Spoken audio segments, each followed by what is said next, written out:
Morning student. BSc part third paper second unit fifth में हमने vaccination पढ़ा है। आज हम इम्यूनाइजेशन के बारे में पढ़ेंगे। स्टूडेंट्स, हम प्रीवियस वीडियो में पढ़ चुके हैं इम्यून सिस्टम किस तरह से कार्य करता है। जब भी कोई पैथोजन हमारी बॉडी पर अटैक करता है, हमारी बॉडी में एंटर करता है, तो हमारी immune cells, white blood cells के जो विभिन्न टाइप्स हैं, वो उन पैथोजन्स को अटैक करके खत्म करते हैं। इसी के साथ बी लिम्फोसाइट और टी लिम्फोसाइट सेल्स भी एक्टिव होती है। बी लिम्फोसाइट सेल्स एक्टिव होकर के डिफरेंशिएट होती है और एक प्रकार प्लाज्मा बी सेल में डिफरेंशिएट होती है और दूसरा प्रकार मेमोरी बी सेल में डिफरेंशिएट होती है। प्लाज्मा बी सेल एंटीबॉडीज का प्रोडक्शन करती है। Memory B cell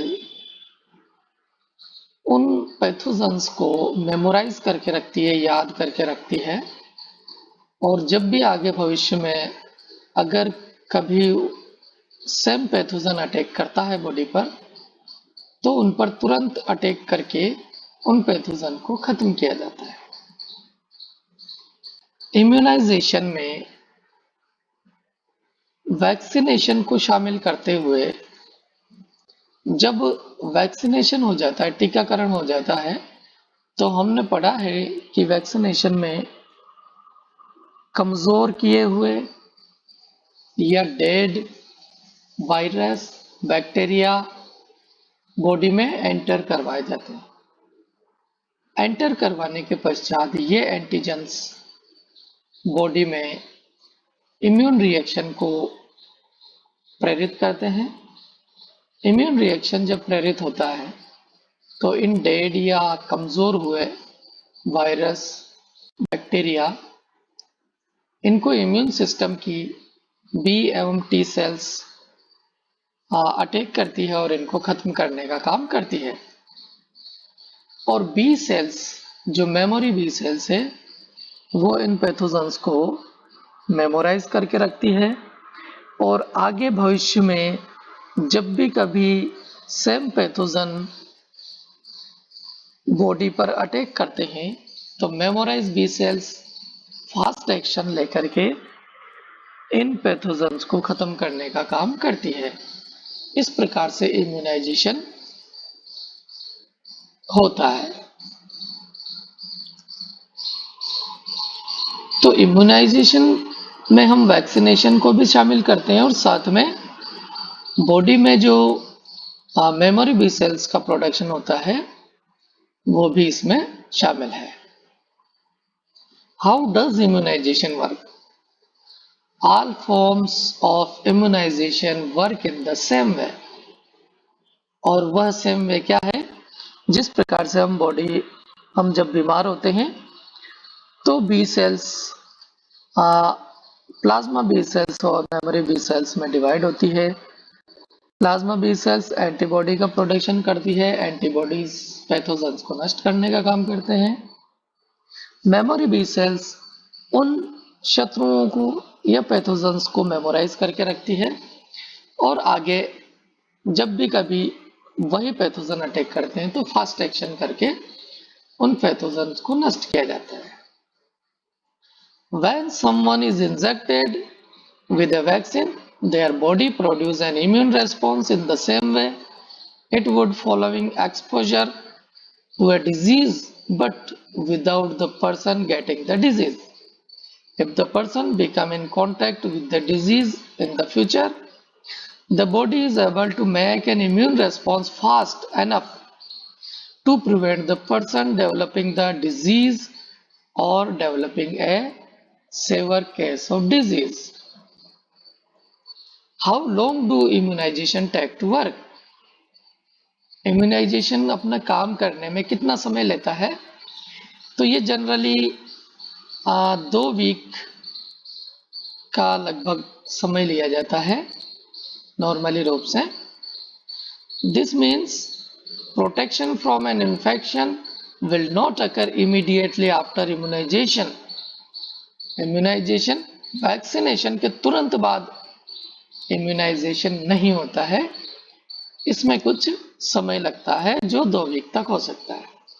Most immunizations need to be given several times to build long-lasting protection.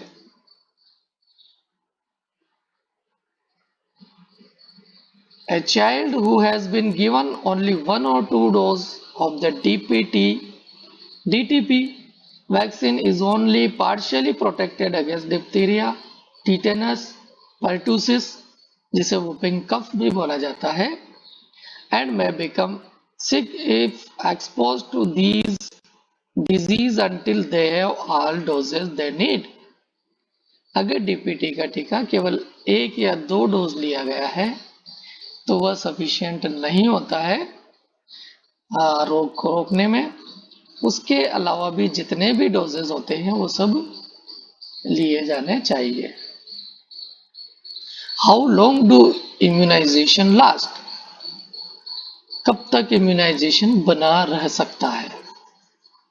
The protective effect of immunization is not always lifelong. Some, like tetanus vaccine, can last up to 30 years, after which time a booster dose may be given. टीटेनस की vaccine होती है, उसका जीवन काल 30 वर्ष तक का होता है, उसके बाद बूस्टर डोज लिया जाना होता है.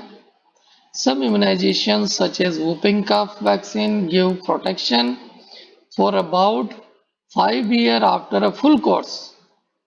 Influenza immunization is needed every year due to frequent changes to the type of flu virus in the community.